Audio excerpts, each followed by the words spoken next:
ಆತ್ಮೀಯ H16 news ವೀಕ್ಷಕರೇ, ನಾನು ನಿಮ್ಮವ MI ಅಥವಾ ಮಲ್ಲಪ್ಪ ಜೋತಾವ್. ನಮ್ಮ ಧರ್ಮಸ್ಥಳದ ಕುರಿತಾಗಿ SIT ಅಂತ ನೇಮಿಸಿದ್ದಾಯಿತು. ಪರಮೇಶ್ವರ್ ಅವರು ಕ್ಲಿಯರಾಗಿ ಹೇಳಿದರು, ಯಾವ ತನಿಖಾಧಿಕಾರಿ ಹಿಂಸರಿತಾ ಇಲ್ಲ, ಪ್ರಣವ್ ಮೊಹಂತೆ ಅವರ ನೇತೃತ್ವದಲ್ಲಿ ಈ ತನಿಖೆ ಮುಂದುವರಿತಾ ಇದೆ ಅಂತೇಳಿ ಸ್ಪಷ್ಟೀಕರಣ ಕೊಟ್ಟರು. ಆಲ್ರೆಡಿ ಸ್ಟಾರ್ಟ್ ಆಗಿದೆ ಅನ್ನುವಂಥ ನ್ಯೂಸ್ಗಳು ಬರ್ತಾ ಇದ್ದಾವೆ. ಇದೊಂದರಿಂದ ಪಾಸಿಟಿವ್ ಹೆಜ್ಜೆ ಅಂತ. ಕಳೆದ 20 ವರ್ಷಗಳಿಂದ ಅದ್ರ ಹಿಂದನ್ರಿ ಆ ಹುಡುಗಿ ತೀರ್ಕೊಂಡಂಥ ಸೌಜನ್ಯ ಒಂದು ಹತ್ಯೆ ನಂತರ 12-13 ವರ್ಷಗಳನ್ನ ಅನ್ರಿ ನಿರಂತರ ಬೇಡಿಕೆ ಒಂದು ಕೇಳ್ತಾ ಇತ್ತು. ಆಗ CBI ನೇಮಿಸಿದ್ರು ಅಥವಾ ಸ್ಟೇಟ್ ಗೌರ್ಮೆಂಟ್ ನೇಮಿಸಿತು. ಅದು ಯಾಕೋ ಏನೋ ಸರಿಯಾಗಿ ಇನ್ವೆಸ್ಟಿಗೇಷನ್ ಆಗಲಿಲ್ಲ ಅನ್ನೋದು ಆರೋಪ ಈ ಒಂದು SIT ಬೇಡಿಕೆ ಇಟ್ಟಂಥ ಜನರೆಲ್ಲರ ಅಭಿಪ್ರಾಯ ಆಗ್ಯದ. ಮತ್ತು 3 ರಾಷ್ಟ್ರೀಯ ಪಕ್ಷಗಳು, ಒಂದು ರಾಜಪಕ್ಷ, 3 ಪಕ್ಷಗಳು, ಒಂದು ಕಾಂಗ್ರೆಸ್, BJP ಮತ್ತು JDS, ಇವರು ಇದನ್ನು ವಿರೋಧ ಮಾಡ್ತಾ ಬಂದಿದ್ದು ಈಗಾಗಲೇ ಗೊತ್ತದ. ಈ ಒಂದು SIT ನೇಮಿಸಬೇಕಾಗಿತ್ತು, ಎಷ್ಟು ಗದ್ದಲ ಆಯಿತು. ಜಗದೀಶ್ ಅವರಾಗಿರ್ಬೋದು, ಜೊತೆಗೆ ಹಿಂದಿನ ತಿಮ್ರೋಡಿ ಅವರಾಗಿರ್ಬೋದು, ಜೋಡಿ ಮಟ್ಟನ್ ಅವರಾಗಿರ್ಬೋದು, ಇನ್ನೊಬ್ಬರು ಅನೇಕರು ಪ್ರೆಷರ್ ಮಾಡಿ ಮಾಡಿ ಮಾಡಿ ಸುಪ್ರೀಂ ಕೋರ್ಟ್ ತನಕ ಹೋದರು, ಮತ್ತೆಲ್ಲೇ ಹೋದರು, ಅದೆಲ್ಲೂ ಅವಕಾಶ ಸಿಕ್ಕಿರಲಿಲ್ಲ.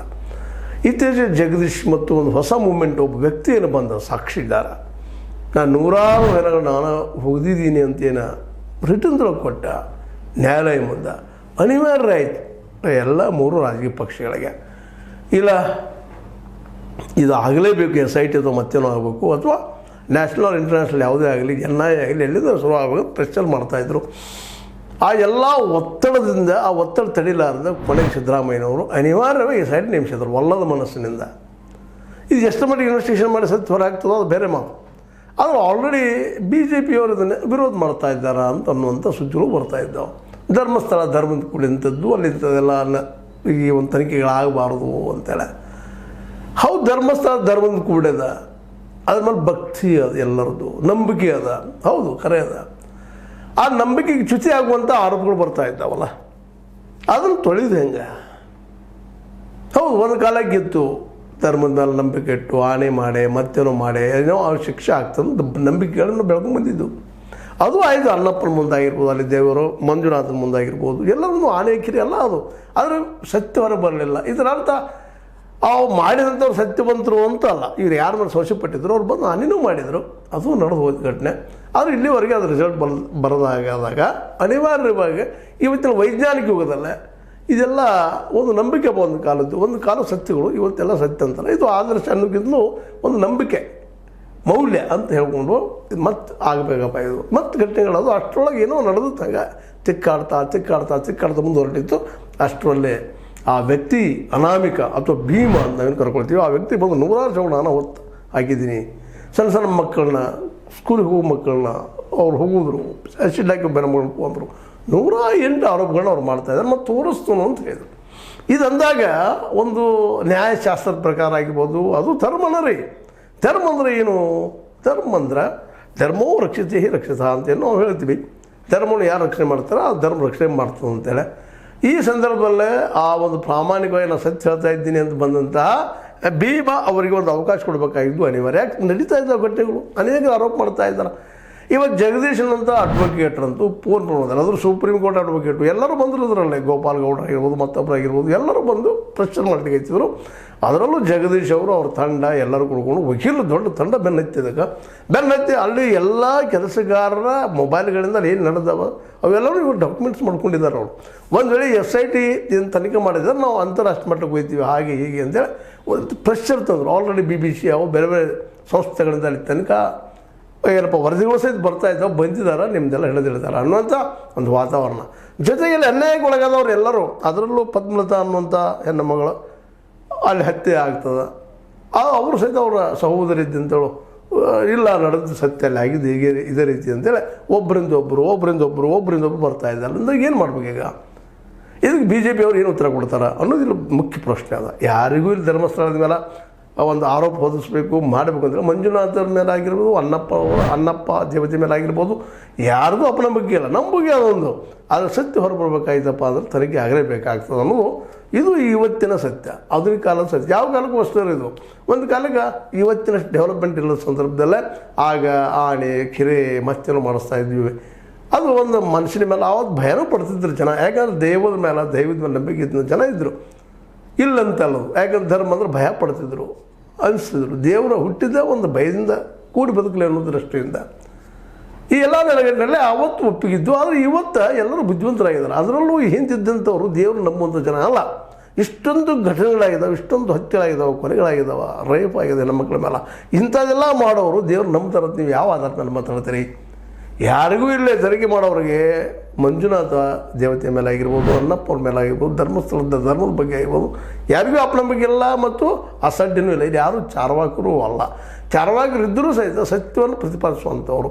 ಇವತ್ತು ಸತ್ಯವನ್ನು ಬರಬೇಕಾಗಿದೆ. ಈ ಸಂದರ್ಭದಲ್ಲೇ BJPಗರು ಆದಷ್ಟು ಇದನ್ನು ಒಂದು ಏನಪ್ಪ ಅಂದ್ರೆ ಈ ಧರ್ಮಖಾಣಿ ಎಲ್ಲ ಇದನ್ನು ಧರ್ಮದ ಮುಖವಾಡವನ್ನು ಹೊತ್ತ ಅಧರ್ಮೀಯ ಕೆಲಸವನ್ನು ಯಾರು ಮಾಡ್ತಾ ಇದ್ದಾರೆ ಅವ್ರು ಹೊರಗೆ ಹಾಕುವಂಥ ಕೆಲಸ ಮಾಡೋದು. ಇದಕ್ಕೆ ನೀವೆಲ್ಲರೂ ಬೆನ್ನು ಚಪ್ಪರಿಸ್ಬೇಕು, ಸಪೋರ್ಟ್ ಮಾಡಬೇಕು.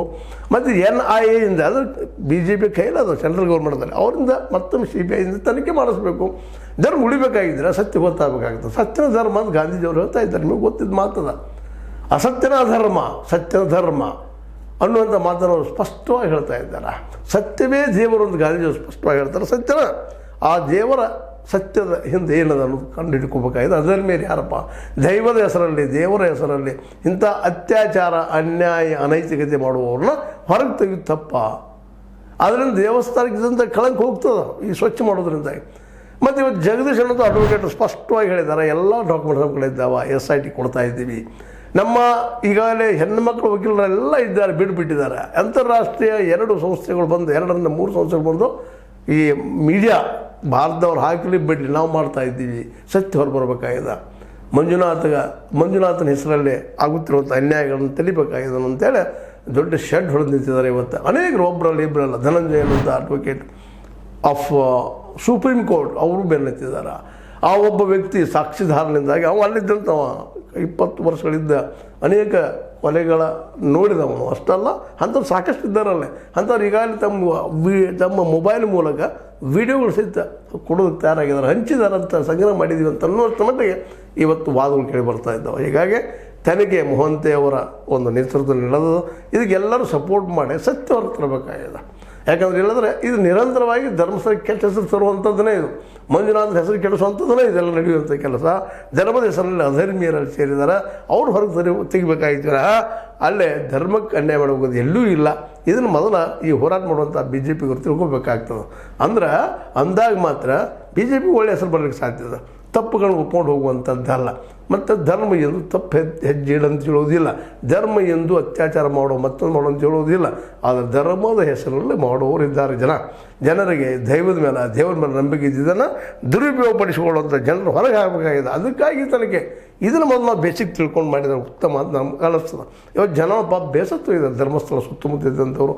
ಅಲ್ಲೇ ನಾವು ಇವತ್ತು ಬಯಸ್ತಾ ಇದ್ದೀವಿ, ಸುಳ್ಳಾಗಲ್ಲಪ್ಪ, ನಾವು ಯಾರ ಮೇಲೆ ಆರೋಪ ಮಾಡ್ತಾ ಇದ್ದೇವೆ ಎಲ್ಲರೂ ಆ ಸುಳ್ಳಾಗಲಿ ನಾವು ಬಯಸ್ತಾ ಇದ್ದೀವಿ. ಆದರೆ ಸತ್ಯಿದ್ರೆ ಅನ್ನೋ ಪ್ರಶ್ನೆಗೆ ಉತ್ತರ ಹುಡುಕೋದೇ ಕೆಲಸ ಮಾಡ್ತಾ ಇದ್ದಾರೆ. ಸತ್ಯದ ಉಳಿದೆಲ್ಲಕ್ಕಿಂತಲೂ ಸತ್ಯನ ದೇವರು, ಸತ್ಯನ ಮಂಜುನಾಥ, ಸತ್ಯನ ಅನ್ನಪ್ಪ, ಸತ್ಯನ ಧರ್ಮಸ್ಥಳ ಇದೆಲ್ಲ ತಿಳ್ಕೊಂಡು ಇದನ್ನು ನಾವು ತನಿಖೆ ಮಾಡಿಸ್ಬೇಕಾಗಿದ್ವಿ. ಮತ್ತೊಂದಲ್ಲ, ಆ ಅನ್ನಪ್ಪ ನಮ್ಮ ತಲೆಯಲ್ಲಿ ಹಾಕಿದ್ದಾನ, ಆ ಮಂಜುನಾಥ ನಮ್ಮ ತಲೆಯಲ್ಲಿ ಹಾಕಿದಾರ. ಇಲ್ಲಪ್ಪ ಇದು ತನಿಖೆ ಮಾಡಿ ಸತ್ಯ ಹೊರಗೆ ಬರಲಿ ಅಂತೇಳಿ ಆಲ್ರೆಡಿ ಅಲ್ಲಿದ್ದಂಥ ಕೆಲಸಗಾರರ ಪ್ರತಿಯೊಬ್ಬ ಕೆಲಸ ಮಾಡೋದು ಸಾಮಾನ್ಯ ಮೊಬೈಲ್ನಲ್ಲಿ ಸಹಿತ ನಡೆದ ಘಟನೆಗಳ ದೃಶ್ಯಾವಳಿಗಳಿದ್ದಾವೆ ಅಂಥೇಳಿ ಜಗದೀಶ್ ಅವರು ತಮ್ಮ ದೊಡ್ಡ ವಿಡಿಯೋ ಮಾಡೋದ್ರ ಮೂಲಕ ಹಂಚ್ತಾ ಇದ್ದಾರೆ, ಹೇಳ್ತಾ ಇದ್ದಾರೆ. ನೀವಿಲ್ಲದ ನಾವು ಮಾಡ್ತೀವಿ ಆ ಕೆಲಸ ಅಂತೇಳಿ SIT ಮೇಲೆ ಪ್ರೆಷರ್ ತರ್ತಾ ಇದ್ದಾರೆ. ಹೌದು, ಮತ್ತು SITಗೆ ಪ್ರೆಷರ್ ಮಾಡಲೇಬೇಕಾಗಿದೆ. ಯಾವುದಕ್ಕಾದರೂ NIA ಇರಲಿ ಮತ್ತಯಾವುದಿಲ್ಲ, ಅದಕ್ಕೂ ಸಹಿತ ಪ್ರೆಷರ್ ಮಾಡಿ ಸತ್ಯ ಹೊರಗೆ ತಂದ ಇದ್ರ ಹಿಂದಿರುತ್ತಿರುವಂಥ ಆ ಒಂದು ಅತ್ಯಾಚಾರಿಗಳ, ಕ್ರೂರಿಗಳ, ಕೊಲೆ ಮಾಡುವಂಥ ಅಸಿಡ್ಡಾಗಿ ಕೊಲ್ಲುವವರ ಒಂದು ಹೊರಗೆ ಬರಬೇಕಾಗಿ ಸತ್ಯ.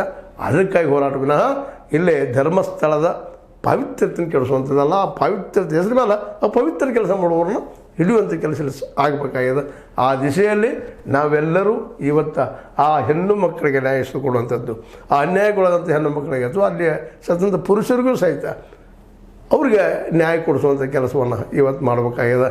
ಈ ದಿಶೆಯಲ್ಲಿ ಒಂದು ತನಿಖೆ ಆಗಲಿ ಅನ್ನೋದಕ್ಕೆ BJPಗಿರಾಯಿತು ಯಾವುದೇ ಪಾರ್ಟಿ ಅದು ಸಪೋರ್ಟ್ ಮಾಡಲೇಬೇಕಾಗ್ಯದ. ಅಲ್ಲಿ ಅಸೆಂಬ್ಲಿ ಕೆಲಸ ನಡೀತಾ ಇದ್ದಾವೆ. ಅದಕ್ಕಾಗಿ ಈ ತನಿಖೆ ಅನಿವಾರ್ಯ. ಮೊಹಂತಿ ಅವರಂತೆ ಸ್ಟಾರ್ಟ್ ಮಾಡಿದ್ದಾರೆ. ಇನ್ನೊಂದು ಜಲ್ದಿ ಶುರು ಮಾಡಿ, ಲೇಟ್ ಆಗೋದು ಬೇಡ. ಯಾಕಂದ್ರೆ ಅವೆಲ್ಲ ಏನಪ್ಪ ಅಂದ್ರೆ ಇದು ನಡೆದಂಥ ಘಟನೆಗಳು ಮುಚ್ಚಿ ಹಾಕೋದು ಕೆಲಸಗಳು ನಡೆದಾವ ತೀವ್ರವಾಗಿ. ಅದಕ್ಕಾಗಿ ಸರ್ಕಾರ ಈಗಿನ ಸರಿಯಾದ ತಮ್ಮ ವಹಿಸಿದಂಥ ಕೆಲಸವನ್ನು ಮೊಹಂತಿ ಅವರಾಗಿರ್ಬೋದು, ಅವ್ರ ಜೊತೆಗಾರರಾಗಿರ್ಬೋದು ಆದಷ್ಟು ಬೇಗನೆ ಮುಗಿಸ್ರಿ. ಜೊತೆ ಒಂದು ಕ್ಲಿಯರೆನ್ಸು ಕೊಟ್ಟಿದ್ದಾರೆ ಪರಮೇಶ್ವರ್ ಅವರು. ಅದರಿಂದ ಯಾರೂ ಹಿಂದೆ ಸರಿದಿಲ್ಲ ಅಧಿಕಾರಿಗಳಲ್ಲಿ, ಎಲ್ಲರೂ ಅವ್ರ ಜೊತೆಯಾಗಿದ್ದಾರೆ. ತನಿಖೆ ಮಾಡ್ತಾರೆ ಅನ್ನುವಂಥ ಭರವಸೆ ಕೊಟ್ಟಿದ್ದಾರೆ. ಹೀಗಾಗಿ ಸರ್ಕಾರದಿಂದ ಭರವಸೆ ಜನರದ್ದು ಮೂಡ್ತಾ ಇದೆ. ಅದು ಸತ್ಯವಾಗಿ ಬರಲಿ ಅಷ್ಟೇ. ಇಲ್ಲೇ ಧರ್ಮಸ್ಥಳಕ್ಕೆ ಕೆಟ್ಟ ಹೆಸರು ತರಬೇಕು, ಅದು ಕಳಂಕ ತರಬೇಕು ಅನ್ನೋ ಉದ್ದೇಶ ಯಾರಲ್ಲೂ ಇಲ್ಲ ಅನ್ನೋದು ಮತ್ತು ಹೇಳ್ತಾ ನನಗೆ ಅನಿಸಿದ ಕೆಲವು ಮಾತುಗಳು ತಮ್ಮೊಂದಿಗೆ ಹಂಚ್ಕೊಂಡಿದ್ದೀನಿ. ನೀವು ಲೈಕ್ ಮಾಡಿ, ಶೇರ್ ಮಾಡಿ, ಕಮೆಂಟ್ ಮಾಡಿ, ಜೊತೆಗೆ ಸಬ್ಸ್ಕ್ರೈಬ್ ಆಗೋದನ್ನು ನಿಲ್ಲಿಸಕ್ಕೆ ಹೋಗಬೇಡ್ರಿ. H16 ನ್ಯೂಸ್ ಅರ್ಥಾತ್ ಸತ್ಯದ ಕೈಗಳಲ್ಲಿ ವಂದನೆಗಳು.